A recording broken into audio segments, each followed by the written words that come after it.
वर्षात केलेले काम, 70 वर्षात उभे केलेल्या संस्था, 70 वर्षामध्ये हा देश घडवण्यासाठी पंडित जवाहरलाल नेहरू, इंदिराजी गांधी, राजीवजी गांधी आणि या मनमोहन सिंग यांनी जो देश उभा केला तो विकण्याचं काम करण्याचं काम या नरेंद्र मोदी आणि हे अमित शहा करतायत.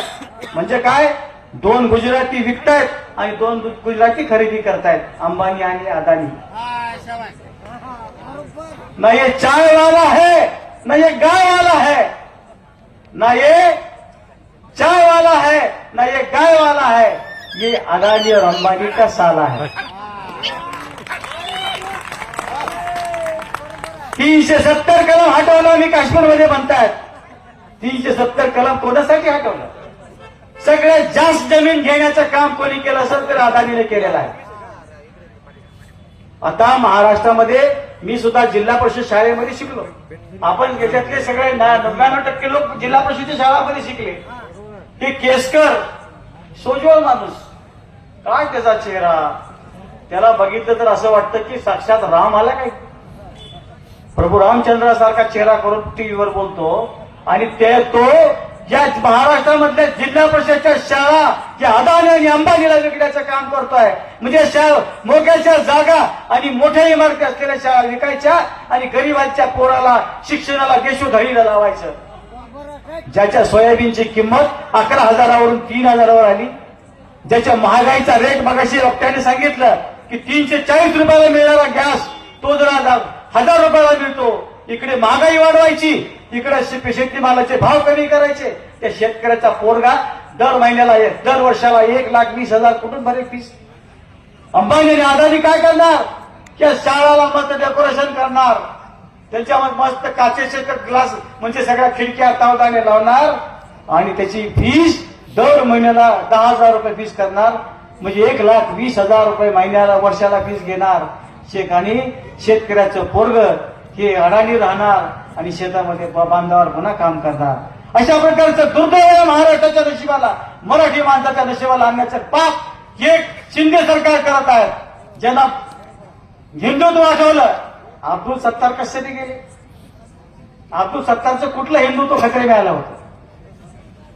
हे अब्दुल सत्तार अल्पसंख्याक मंत्री, कब्रस्तान स्मशानभूमीला माणूस लाजतो तरी थोडा तरी नैतिकता असेल मनामध्ये, त्याच्यात जर लाज असेल तर तो माणूस स्मशानभूमीला फुकट निधी देतो.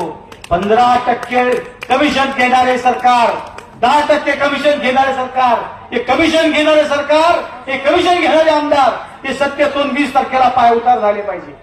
आणि खऱ्या अर्थाने आपण तुम्हाला सांगतो की जर आपल्यामध्ये स्वाभिमान जरा जरी असला तर आपण 20 तारखेला हे मशाल चिन्ह आहे की उषःकाल होता होता काळ रात्र झाली, उषःकाल होता होता काळ रात्र झाली, अरे पुन्हा आयुष्याच्या पेटवा मशाली. 19 तारखेला रात्री त्या मनामध्ये ध्यानामध्ये आणि आपल्या स्वाभिमानामध्ये मशाल पेटवून 20 तारखेला मतदानाला जायचं आहे. उद्धवजी ठाकरे मुख्यमंत्री झाले, काँग्रेस राष्ट्रवादी काँग्रेसने त्यांना पाठिंबा दिला. झाल्यानंतर लॉकडाऊन सुरू झालं आणि लॉकडाऊन सुरू झाल्यानंतर की या ठिकाणी म्हणजे प्रेताचे खच पडत होते.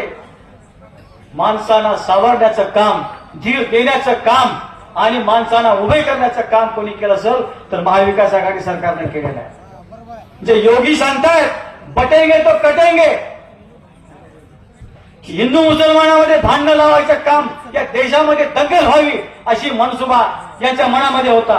परंतु मी तुम्हाला खऱ्या अर्थानं तुम्हाला शाबासकी देतो, तुमचं अभिनंदन करतो की खास करून जे अल्पसंख्याक समाजाचं अभिनंदन करतो की विधानसभा निवडणुका होईपर्यंत जो संयम दाखवला, ज्यांना एकदा सत्तेतून घालवल्याशिवाय आपण श्वास घेणार नाही अशा प्रकारचे करून आपण जे काही हे बोलतायत ते निगूनपणे सहन करतोय, जे कृती करतायत ते आपण सहन करतोय आणि ते सहन कुठपर्यंत करायचं आहे? 20 तारखेपर्यंत करायचं आहे. आणि आपला राग त्या मशीनमध्ये दाखवायचा की मशालीचं बटन दाबून त्या ठिकाणी हातभार करण्याचं काम करायचं.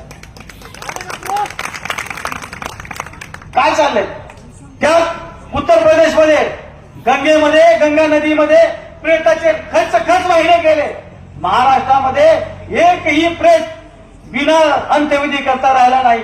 मग ते मुसलमानाचा असेल, मग तो हिंदूच असेल, कुठल्याही धर्माचा प्रेत असेल, त्याची सन्मानाने वागणूक म्हणजे विल्हेवाट लावण्याचं काम या समाजाने केलं आणि सरकारने केलेलं आहे. हे आपण विसरून चालणार आहेत का? आपला संघर्ष समयी जो धावून आला, ज्यांनी मदत केली, ज्यांनी पाण्याचा एक घोट जरी पाजला तरी आपण त्याचे उपकार ठेवणारी साधू संतांची भूमी आहे. आणि म्हणून की ज्ञानेश्वरांनी ज्ञानेश्वरी लिहित असताना सगळ्याच्या शेवटी पसायदान लिहिलं. आता विश्वात्मक गे देवे यांनी वाग्याती तोषावे, तोषुनी मज जावे पसायदान, हे दुरितांचे तिवीर जावो, विश्व सदर्भ सूर्य पाहो, जो जे वांछील तो ते लाहो प्राणी जात. त्या पसायदानामध्ये सांगितलं नाही की फक्त हिंदूंना मिळो, मुसलमानांना मिळू नये. परंतु लोकसभेच्या निवडणुकीमध्ये मोदी सारखा पंतप्रधान या जगाच्या पाठीवर लबाड आणि ढोंगी कोणी नाही. त्यांनी काय म्हणून मतं मागितली की तुम हिंदू भाइयों, तुम्हारे पास अगर 2 भैंस है तो एक छीन लेंगे और दूसरी भैंस मुसलमान को देंगे.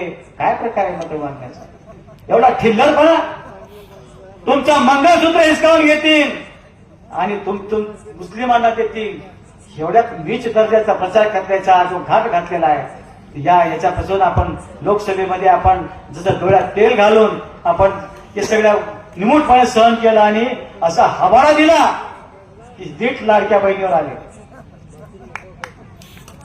त्यांना लाडकी बहीण एकनाथ शिंदेजींनी शपथ घेतल्यानंतर नाही आठवली, लोकसभेच्या अगोदर नाही आठवली, आत्ता लाडकी बहीण आठवली आणि लाडक्या बहिणीला 150 रुपये देण्याचं काम केलं.